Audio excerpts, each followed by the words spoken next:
Hello, in this video I present you a final game in grand finals of the biggest LAN tournament in Czech Republic. The score was 2-2.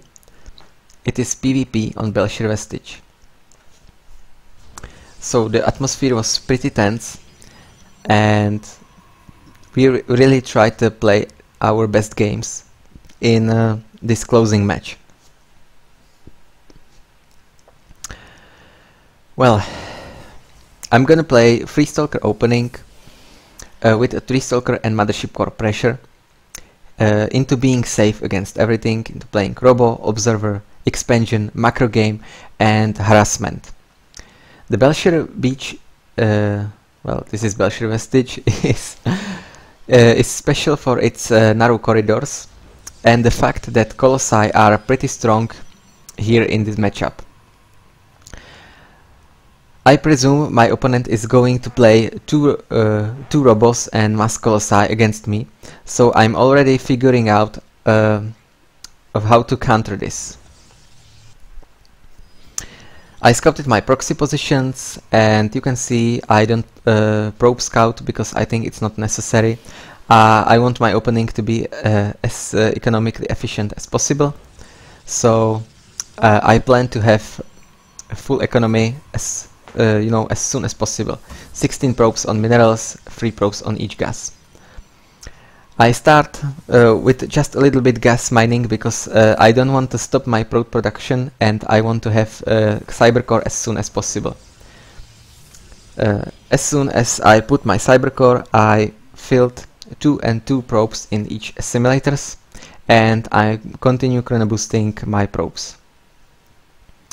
My opponent is scouting me, but this is no big deal. Since he's gonna see I'm gonna go for free Stalker opening, he can be sure that there won't be any fast oracles or fast DTs, but I don't care much about this. As soon as I mined 150 minerals for second gateway, I sent 2 additional probes to my gas, and I think I used 4 chrono boosts on probes. Right now I have full economy, so I can make Mothership Core. I'm gonna scout with my Mothership Core a few proxy positions for possible Stargate or even proxy Twilight. Also I'm gonna send a probe and the mentioned 3 Stalkers. In this situation I can either 2-gate pressure or fake pressure. I can make early expansion. I can do a lot of things because 3 Stalkers and Mothership Core are pretty strong in the early game before Warp Gate is done. I'm already in a good position because I secured the Zelnaga Tower and I killed his probe. So I'm gonna wait for the 2 additional Stalkers. Mothership Core scouted my fourth place of the 4th expansion. There was no proxy Stargate, and I'm also seeing right now that he is not very active on the map, and I caught his Mothership Core. But there were 2 Stalkers, so I shifted my focus onto his 2 Stalkers, and with this little combat we will exchange 2 Stalkers for 1 Stalker and Mothership Core. I'm gonna cancel my fake pylon and I'm gonna pretend I'm free gating, so maybe I force a photon overcharge, and yes, there's photon overcharge. Meanwhile, before a warp gate is done, I made 2 Stalkers in my main in case a fast oracle is here, so I can defend it. There was a quick photon overcharge, which should suggest me that he doesn't have many units, which suggests me that he teched up to something. That means Observer will stay on the ramp and Stalkers will stay in mineral line. So I'm safe against DTs and oracles. Expansion is being made, and I think I should be able to defend against everything.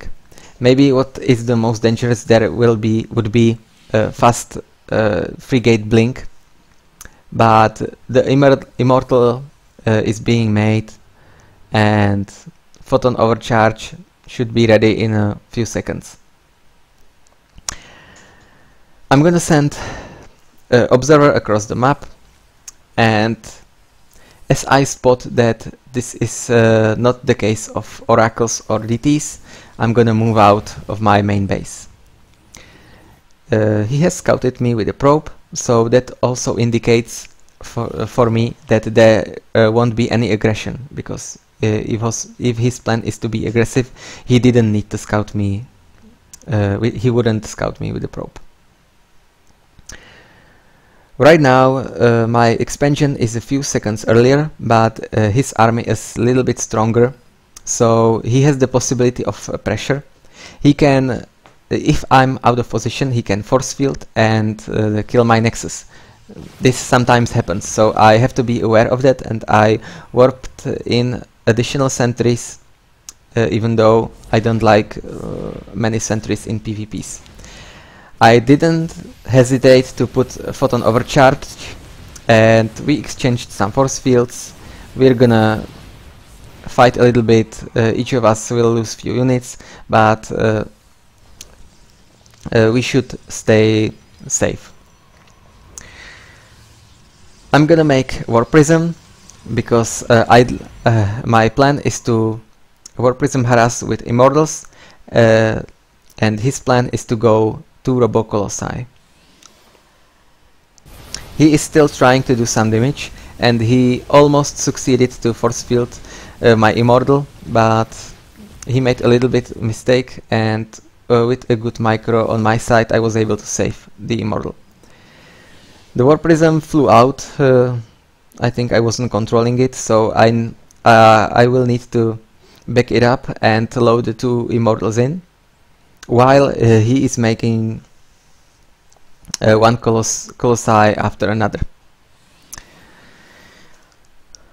At this stage of the game, I also will make a multiple observers, and I will stay with stalkers in my main, just before I made a cannons in my main, so I can't get harassed.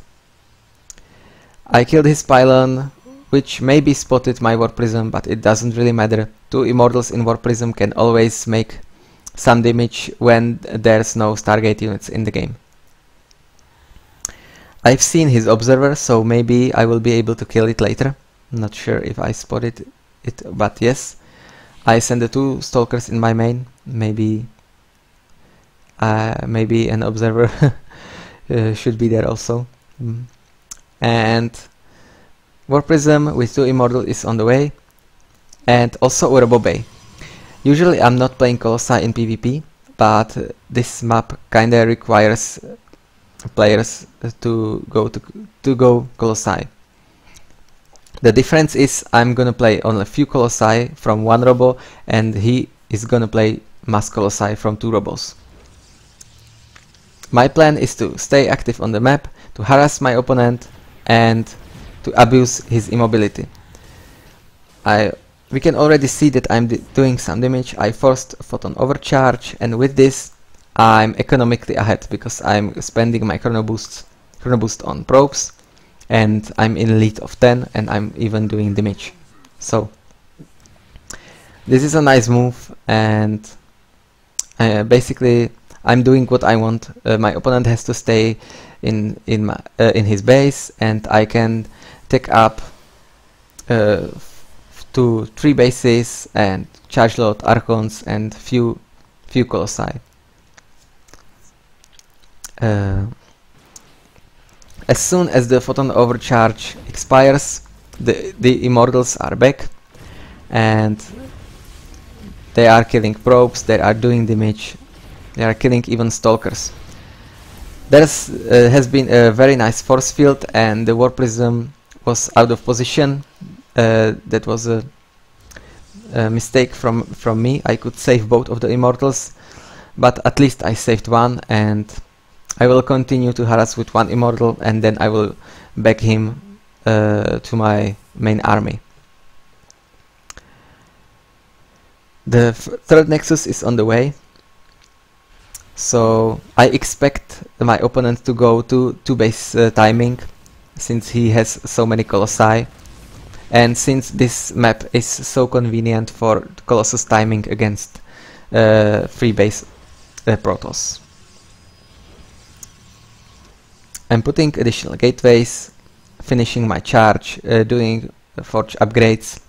I'm securing a Xelnaga tower, and I'm returning my War Prism into position near his main to be ready for future warpins. He has spotted my third base, he knows it's faster, so I guess he's gonna go for the 2-base timing, as I was mentioning. The key element here is to find a better position to defend than the position in third base. If I had stayed near my third nexus, I would probably lose, because the choke is too narrow and colossi are too strong here. So my strategy here is to secure a Xelnaga tower and defend the cliff over there. The position is so much better here. There is a huge ramp, there is a large space for zealots to charge, for archons to do their damage, and for time warps to be casted on the ramp, and so on. So I'm being economically ahead. I'm still ready for warpins into my opponent's main, and I'm securing a good position in the middle of the map. What I decided to do here is not to warp in his main, but to warp in the shadow and to drop in his main. There's a difference, because I expect him to have a cannon in his mineral line, and when I drop the zealots directly over the cannon, the damage is much greater than if I warped in on his cliff and then attack move into his mineral line. You can see that I even forced him to recall.